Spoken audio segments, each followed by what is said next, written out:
এই তো এসে গেছে আমাদের বুকার মেয়ে। ওর উপর ঘরের সব ময়লা ঢেলে দিয়েছি।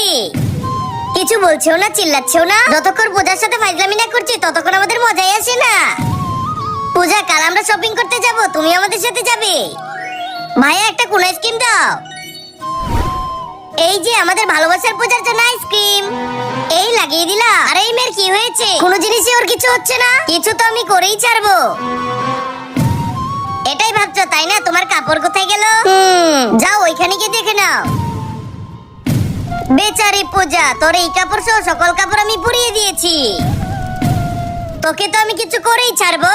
এই বাচ্চাদেরকে সত্যিটা বলার সময় হয়ে গেছে। এই সুপার গ্লু মেরে দিলাম, এটাতে তো ওর কিছু না কিছু হবে।